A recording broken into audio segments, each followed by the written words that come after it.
जैसे कि आप जानते हैं कि बर्बरीक बहुत ही अत्यंत शक्तिशाली और बलशाली योद्धा था। बर्बरीक के पास दिव्य शक्तियां थी। एक ही बाण से वह सब कुछ तहस नहस कर सकता था। जी हाँ, लेकिन महाभारत के युद्ध में भगवान कृष्ण ने उसका सिर मांग लिया। आखिर भगवान कृष्ण ने भीम के महाबली पौत्र बर्बरीक का सर क्यों मांगा था?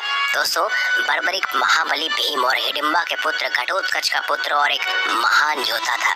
क्योंकि बर्बरीक का जन्म राक्षस कुल में हुआ था, इसीलिए वह शरीर से अति बलशाली था और बड़ा भयंकर भी था।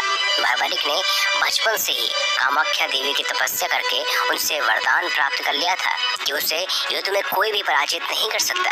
इस कथा के अनुसार बर्बरीक को देवी कामाख्या ने 3 ऐसे अद्वितीय तीर दिए थे जिनके चलाने से सभी दुश्मन सेना का नाश किया जा सकता था। जी हाँ, जब कौरवों और पांडवों के बीच महाभारत का महाविनाशकारी युद्ध अपने चरम पर था, तभी बर्बरीक ने इस युद्ध में सम्मिलित होने का निर्णय ले लिया। लेकिन बर्बरीक ने एक शपथ और ली थी। उसने कहा कि जो भी दल कमजोर होगा वह उसकी तरफ से युद्ध लड़ेंगे। उस समय कौरवों की हालत बहुत खराब हो रखी थी और बर्बरीक का कौरवों की तरफ से लड़ना बिल्कुल तय था। भगवान श्री कृष्ण को जब ये बात पता चली तो उन्होंने सोचा कि बर्बरीक जीत को हार में बदल देगा। अब भगवान श्री कृष्ण ने बर्बरीक का वध करने का निर्णय लिया। भगवान श्री कृष्ण ने बर्बरीक से कहा, हे महावीर, आप इस युद्ध में किसकी तरफ से सम्मिलित होने की इच्छा से आए हैं? बर्बरीक ने उत्तर दिया, जो कमजोर पक्ष है मैं उसी की तरफ से युद्ध करूंगा।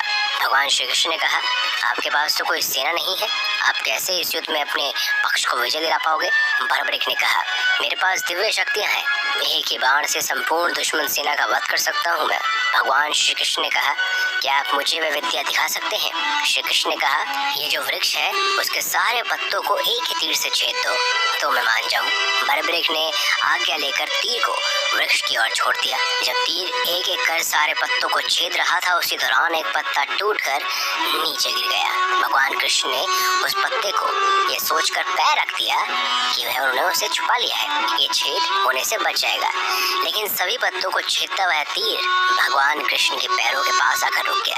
तब बर्बरीक ने कहा, प्रभु, आपके पैरों के नीचे एक पत्ता दबा है, कृपया पैर हटा लीजिए। मैंने तीर को सिर्फ पत्तों को छेदने की आज्ञा दी है, आपके पैर छेदने की नहीं। तब उसके इस चमत्कार को देखकर श्री कृष्ण चिंतित हो गए। भगवान श्री कृष्ण ने ब्राह्मण का वेश बनाकर अगले दिन बर्बरीक के शिविर के द्वार पर पहुंच गए और दान मांगने लगे। बर्बरीक ने कहा, मांगो ब्राह्मण, क्या चाहिए? ब्राह्मण रूपी कृष्ण ने कहा, तुम दे ना सकोगे। लेकिन बर्बरीक कृष्ण के जाल में फंस गया और कृष्ण ने उनसे उनका शीश मांग लिया। बर्बरीक द्वारा अपने पिता महापांडवों की विजय हेतु स्वेच्छा के साथ शीश दान कर दिया। दान के पश्चात बर्बरीक ने कहा, मेरी ये प्रबलतम इच्छा है कि काश मैं महाभारत का युद्ध देख पाता। तो भगवान श्री कृष्ण ने कहा, हे वीर श्रेष्ठ, आपकी इच्छा पूर्ण की जाएगी। मैं आपके शीश को एक पीपल की सबसे ऊंची शाखा पर रख दूंगा और आपको वो दिव्य दृष्टि प्राप्त है जिससे आप ये पूरा युद्ध आराम से देख पाएंगे। उस योद्धा बर्बरीक ने अपना शीश काटकर श्री कृष्ण को दे दिया और श्री कृष्ण ने उसको वृक्ष की चोटी पर रखवा दिया। दान के पश्चात श्री कृष्ण ने बर्बरीक को वर देते हुए कहा कि मैं आपसे बहुत खुश हूँ और आपको वरदान देता हूँ कि आप कलयुग में मेरे श्याम नाम से पूजे जाएंगे। उस समय आप लोगों का कल्याण करेंगे और उनके दुखों का नाश भी करेंगे। श्री कृष्ण के उस शीश को खाटू नामक ग्राम में स्थापित कर दिया गया। और दोस्तों, आप सब तो उन्हें जानते ही हैं, आप सब उन्हें खाटू श्याम कहते हैं, जो जिला सीकर और राजस्थान में बहुत ही प्रसिद्ध है। आशा है दोस्तों आपको महावीर बर्बरीक की ये खास गाथा अच्छी लगी होगी।